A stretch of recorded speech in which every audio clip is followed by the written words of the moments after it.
Vamos. Quinto Agus. Bien. Bueno, estábamos hablando de esto que traías vos, Belu, se te cortó justo, de esta situación y bueno, la reacción de la escuela. Sí, básicamente eso, como decir, bueno, el alumno quizás es el único lugar donde encuentra una contención o una palabra diferente a lo que es la casa, y bueno, que pasen estas cosas claramente termina excluyéndolos también, porque después llega una edad que quizás deciden no ir más y no van más y se terminó.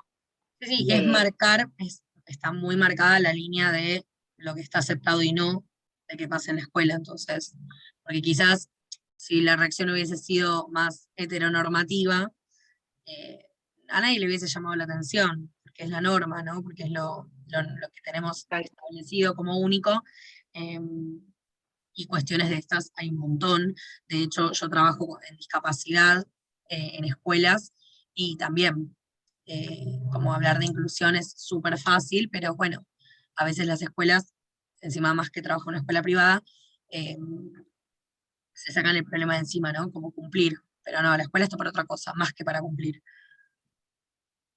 Eh, Esto como un Tal paréntesis, cual, y por eso, aparte que estamos ya en sí, la sí, adolescencia, ¿no es cierto? Que es como más necesario esto del acompañar, de la palabra, de contener, porque justamente está adoleciendo el sujeto esa etapa.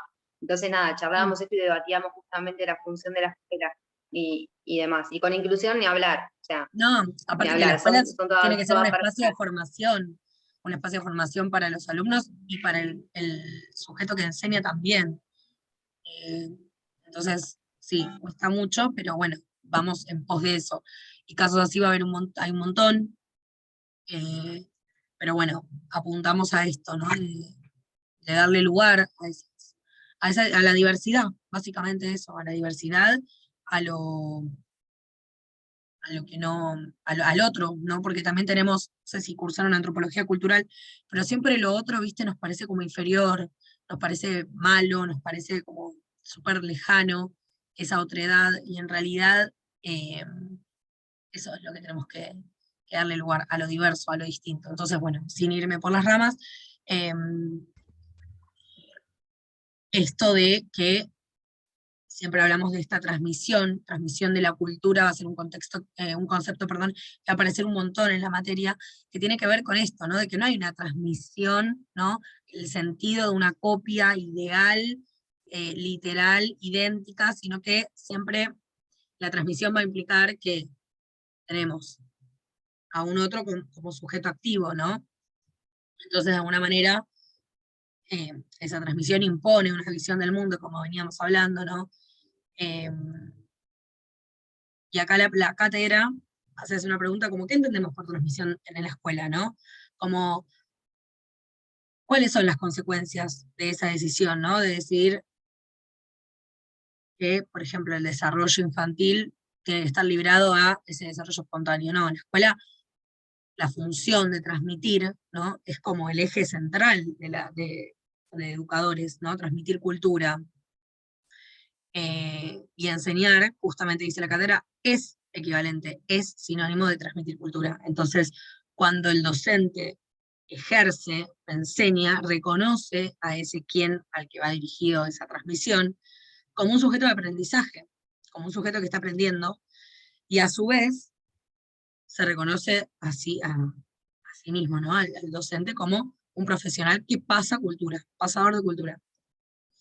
Eh, entonces, esto que venimos hablando, transmitir supone, o sea, inevitablemente, poner a disposición ideas, imágenes, usos del lenguaje, discursos que habiliten justamente a esos estudiantes a poder formar sus propios interrogantes sobre el mundo, ¿no? Que despierten esa necesidad de ir más allá, esa curiosidad, y que el alumno no sea ese mero copiador de ideas, ¿no? De como repetir como loritos, sino que pueda ese estudiante recrear algo nuevo, ¿no? Hacer algo nuevo con eso que recibió. Entonces, la cátedra dice, bueno, pero ¿qué pasa si eso no se lleva a cabo? O sea, ¿cuáles son los efectos de no transmitir conocimientos, ¿no? ¿Cuáles son las consecuencias de abstenernos a enseñar, ¿no?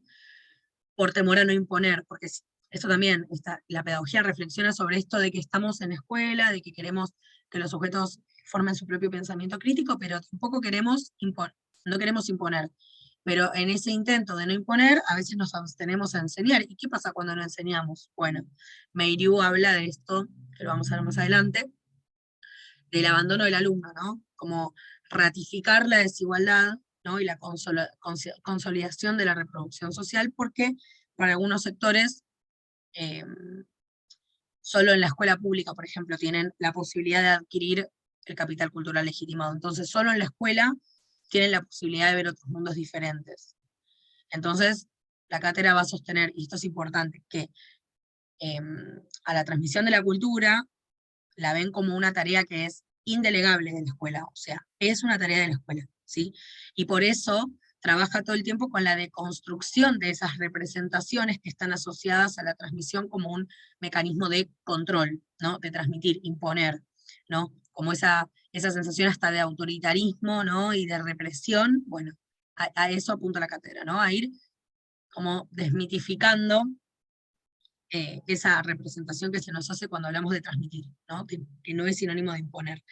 Entonces, acá la cátedra dice que el compromiso va a ser apostar siempre a la enseñanza, o sea, como docentes, vamos a ver que esta democratización escolar implica enseñar más a los que menos tienen, ¿no? Porque la transmisión del conocimiento va a ser una herramienta que les va a dar poder, o sea, va a ser una herramienta poderosa para así poder, de alguna manera, y espero que en algún momento eso sea, compensar las diferencias culturales de origen, ¿sí? Entonces, acá cierra, pero es importante, dice, no pensamos que la escuela pueda resolver todas las diversas desigualdades que aparecen y que nos atraviesan en la sociedad, pero sí apostamos a que el docente se autorice como un profesional intelectual que transmita herramientas para formar personas que puedan pensar, que puedan estudiar, que puedan dirigir y que puedan controlar a los dirigentes. Esa frase. Esto tiene que ver también con Gramsci, ¿no? Con esta idea de hegemonía, contrahegemonía, que lo vamos a ver más adelante. Pero está bueno cerrar este texto así, ¿sí? Con este desafío que propone la cátedra y que está bueno que lo tomen como propio ustedes también, porque tiene que ver con nuestro futuro rol profesional en la escuela, en la educación formal, en la educación no formal, en todas las prácticas educativas hay desigualdad, y en todas las prácticas educativas hay un interés y hay una hoja de línea. Bueno, vamos a ir a sacar a la luz todo eso y poder formular preguntas que nos den respuestas y que podamos enseñar, como dice la cátedra, para los que menos tienen, y brindar herramientas y recursos para los que menos tienen. Bien, acá terminamos el texto de introducción a la cátedra, que nos llevó una hora.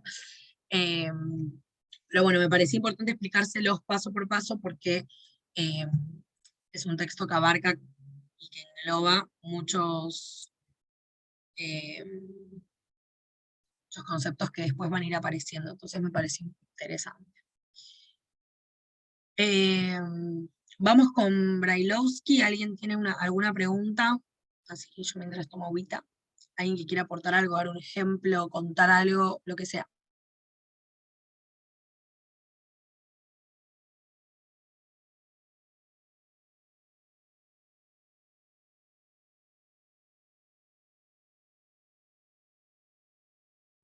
¿Nada, nadie? Porfa. Me fui re rápido.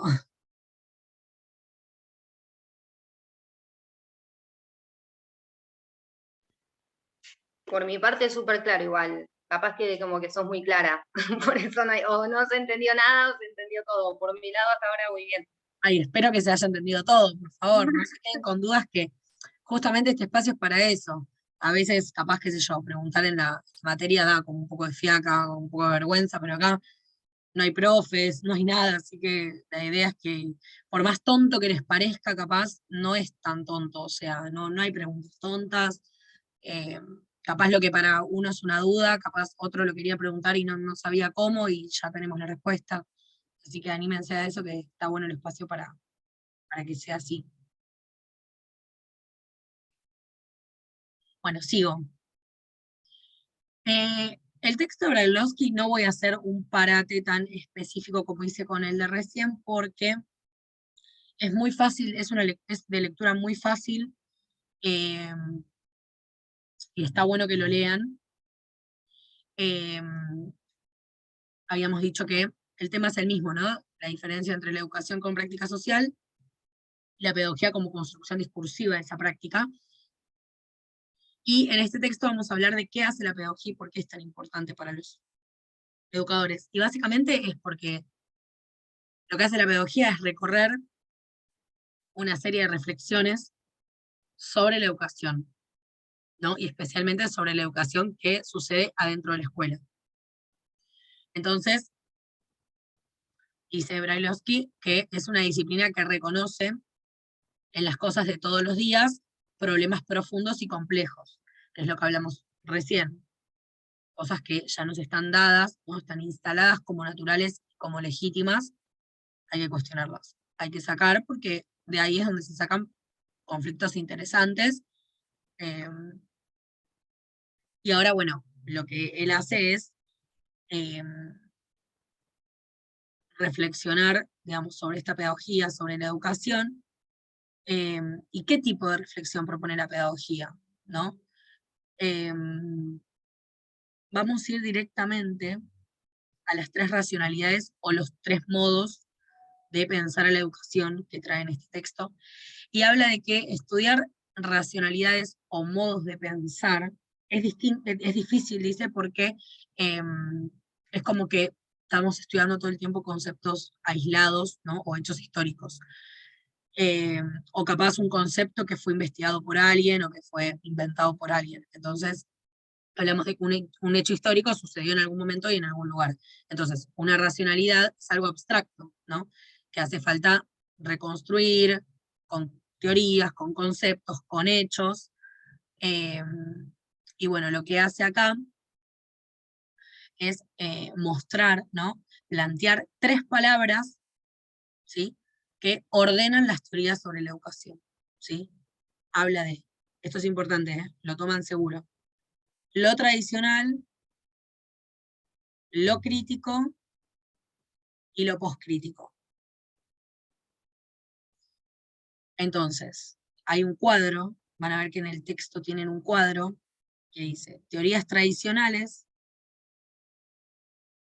¿Qué palabras se les ocurren con teorías tradicionales? No sé si tienen el texto a mano, eso no vale, pero cuando hablamos de educación tradicional, escuela tradicional, ¿qué palabritas capaz aparecen más frecuente? Está silenciada, Sil, no sé si hablaste, pero...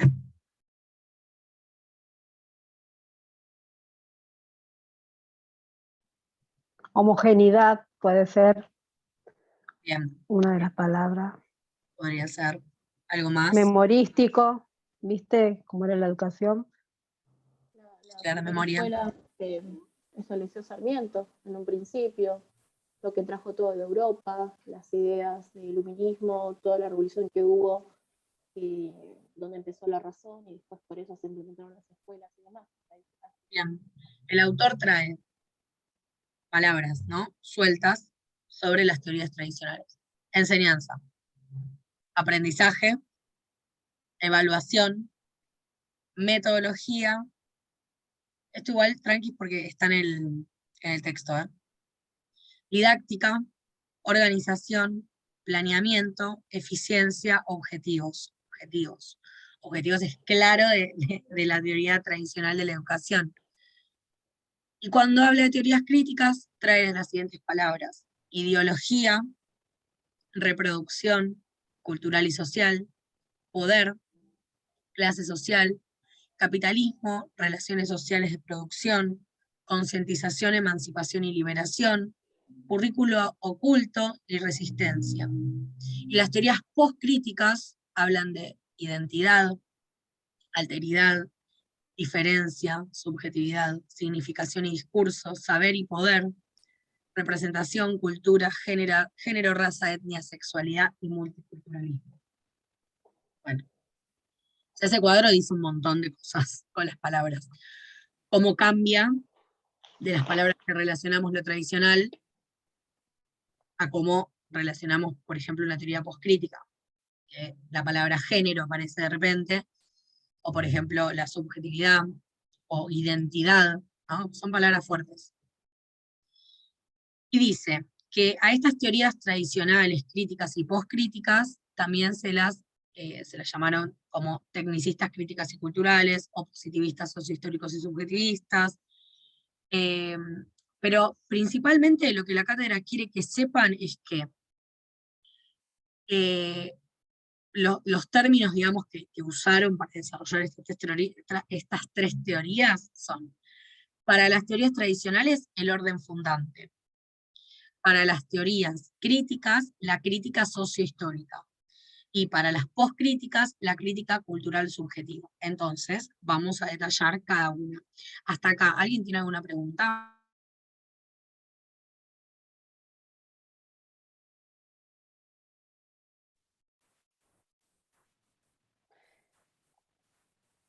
Para las teorías tradicionales, orden fundante; para la teoría crítica, ¿cuál era el otro? Tranqui, que ahora yo la vuelvo a nombrar. Bueno. Cuando la empiece a explicar, la nombro. Vamos por orden Bueno. fundante, entonces. Bien. Dice, el primer movimiento. Esperen que se lío acá. El primer movimiento va a ser el orden fundante, que básicamente ya es muy, ya es fuerte, ¿no? Lo que dice. Tiene que ver con el intento, ¿no? El desafío de crear un sistema ordenado, ¿sí? Que sirva para entender a la educación, o sea, para poder llevar a cabo la educación, predecirla, ponerla en práctica, ¿no? Y tiene su origen, como decía Noé hace un ratito, en las ideas iluministas y de la modernidad. Que le daban... Disculpa, ¿me podrías repetir porque no te escuché la primera parte? Dale. Que el orden fundante lo que va, o sea, el desafío que va a enfrentar, ¿no? Como el intento va a ser crear un sistema que esté ordenado y que sirva para poder entender a la educación, llevarla a cabo y predecirla. Adelantarse a la educación. Para poner en contexto, quizás más histórico, tiene su origen en las ideas iluministas y en la modernidad, ¿sí? Puntualmente. Que justamente en esos tiempos se le daba al pensamiento científico una importancia que era enorme, ¿no? Y que esto de fundar un orden, o sea, establecer reglas para que las cosas funcionen de una determinada manera y no de otra, ¿no? Confiando en que esa va a ser la manera cercana, más productiva, digamos, que nos acerque a esa perfección para poder cumplir con aquellos objetivos que se plantean en torno a la educación. Entonces, fundar un orden es encontrar un contexto dado, las condiciones dadas, ideales, ¿no? El mejor método posible para educar a las personas. La mejor, no sé, la mejor forma de organizar el trabajo de los docentes en las escuelas. Las mejores leyes para gobernar los sistemas educativos. Bueno, es aspirar de alguna manera, fundar un orden, a que esos métodos, esa organización, esas leyes, les sirvan a todos los alumnos del sistema educativo, sin tener en cuenta que las singularidades, ¿no? Las diferencias entre esos alumnos que llegan a las escuelas. Entonces la idea de este orden, este sistema que le funcione a todos por igual, es muy precaria, o sea, sabemos que quedó atrás, pero a la vez no tan atrás. ¿Qué más? A ver, me parece importante.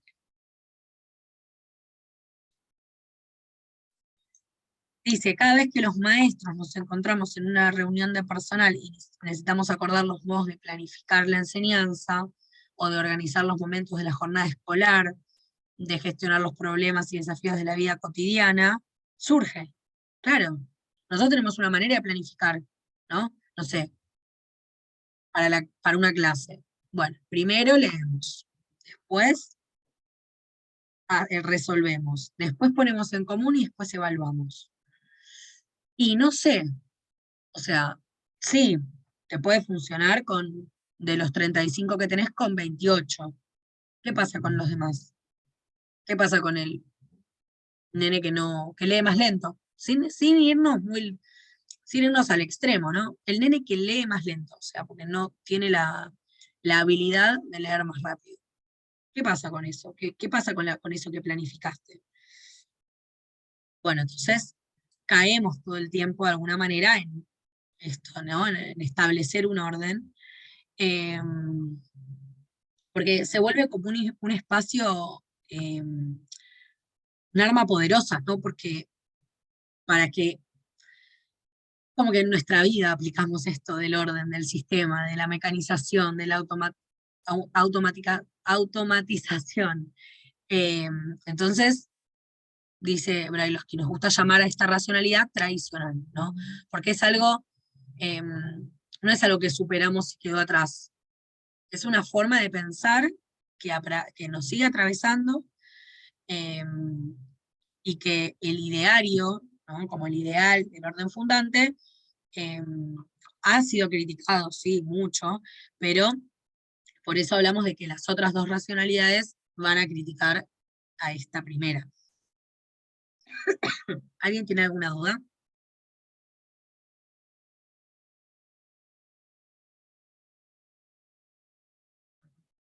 ¿Nadie? Bueno, entonces vamos a decir que las dos racionalidades surgen como críticas al orden fundante y consisten justamente en distintas maneras de ver los grandes problemas que generan la intención de fundar un orden. ¿Por qué todo el tiempo queremos establecer un sistema reglado con pasos a seguir?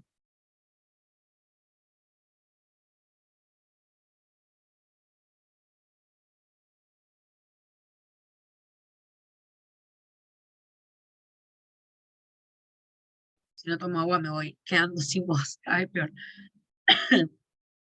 Bien, entonces, cuando pretendemos crear un reglamento o un orden, esto que estamos hablando general, siempre va a haber, como esto que les decía, singularidades y perspectivas que van a estar vulneradas, van a quedar a un costado, invisibilizadas, ¿sí? Subordinadas. Entonces, un conjunto de críticas, que las vamos a ver ahora, tiene que ver con esto de la mirada sociopolítica, la mirada cultural o subjetiva. Entonces, acá dice, no hace falta demasiado orden para enseñarle algo a un niño o a una persona, porque no hablemos solo de niños, ¿no? Porque la educación no es solo a los niños. Dice, hace falta orden, diríamos, parafraseando la generación de Sarmiento, para sentar las bases que permitan, mediante la educación, imaginar un futuro para todo el pueblo. Pero no es a través de un orden fundante, claramente. Bien. La segunda racionalidad es la crítica sociopolítica.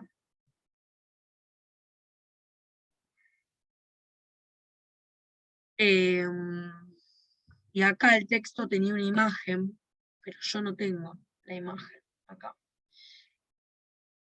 A ver, parece que en el grupo está el texto. Porque está bueno, por ejemplo, en el orden fundante, me acuerdo que en el texto había una imagen de una formación, ¿no? Como a la mañana cuando los chicos forman, y todos con el guardapolvo blanco, obviamente la foto en blanco y negro, todos con guardapolvo blanco, dejando una baldosa, todos peinados, todos quietos, mirando para el mismo lugar, eh, ¿no? Como bien marcado ese orden, ese sistema arreglado. A ver si encuentro la imagen de la segunda.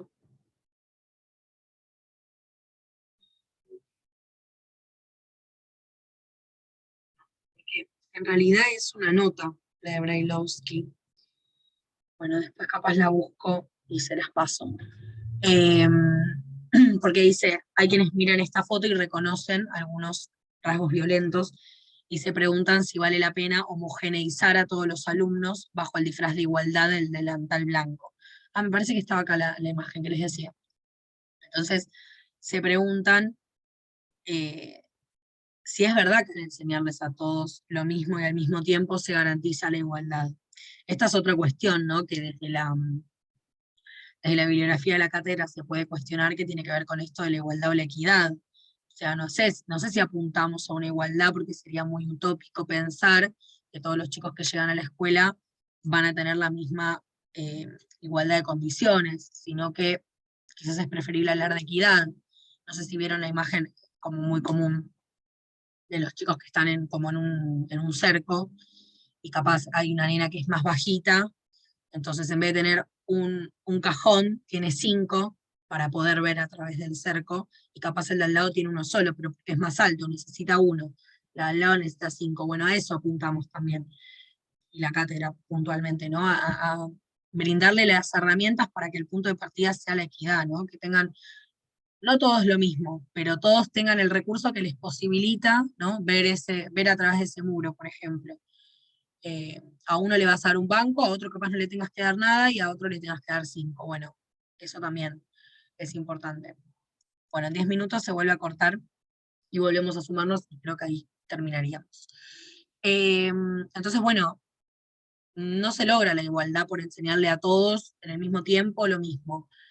Si un chico que llega a la escuela, ¿no? Después de haber pasado, no sé, determinadas experiencias culturales, distintos acercamientos al lenguaje, lecturas, estímulos dentro del entorno familiar, seguramente se va a encontrar receptivo a lo que pasa en la escuela, ¿no? Un niño que de repente vive con su familia, sabe leer, escuchar, sabe hablar, no, está mal lo que estoy diciendo, sabe hablar. No, sabe hablar lo que aprendió en casa, pero bueno, todo eso que pasa en casa, después llegan a la segunda institución socializadora, que es la escuela, y ya están acostumbrados a ese método de enseñanza, quizás, ¿no? Entonces, se va a encontrar receptivo, porque van a suceder cosas que les van a parecer hasta familiares, ¿no? Porque es parecido a lo que pasa en casa.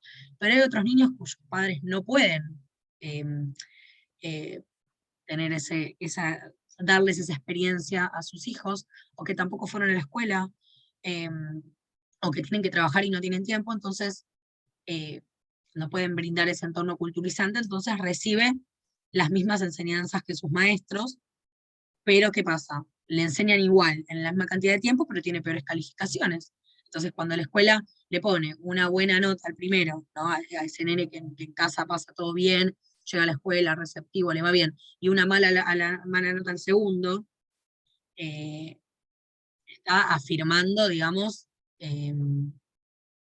lo que está castigando castiga al pobre por ser pobre, ¿no? De alguna manera. Y premia al rico por ser rico, porque eso es una cuestión pura, meramente socioeconómica, no tiene que ver con otra cosa. Entonces, dice, la relación de las personas con la cultura está bastante asociada a su nivel socioeconómico. Entonces la escuela es igual para todos, es injusta esa realidad, ¿sí? Porque culpa a los propios alumnos de su fracaso por ser pobres. Y Bourdieu dice, lo que la escuela hace es reproducir las desigualdades de origen de los estudiantes. Entonces responsabiliza a los propios estudiantes, a los propios alumnos de su éxito o su fracaso. Esto que hablábamos que tiene que ver con la meritocracia. Se oculta esta cuestión de que ya desde el comienzo algunos tenían mejores posibilidades para poder estar receptivo a lo que pasaba en la escuela.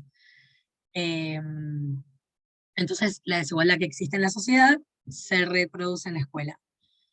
Entonces los representantes de este tipo de crítica se reconocen con el título de pedagogía crítica, y existen algunas conexiones, ¿no? como de esta manera de ver a la escuela, y la propuesta de la llamada nueva escuela. Voy a proponer algo, porque me parece que se hizo mucho. Si les parece, dejamos la racionalidad que queda y el texto de Siede para el sábado que viene, y lo juntamos con el otro texto, que ya es menos, como que la primera clase nos quedó muy choclo, porque no quiero que se vayan con la cabeza explotada, ya se bajaron un montón. No sé qué les parece. Que siga con la última racionalidad y ya el texto de Siede y el otro para el sábado que viene.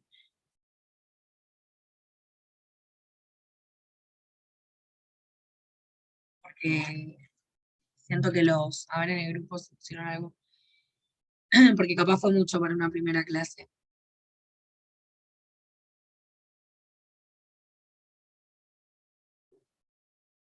Dale, ahí Gabriela puso que sí.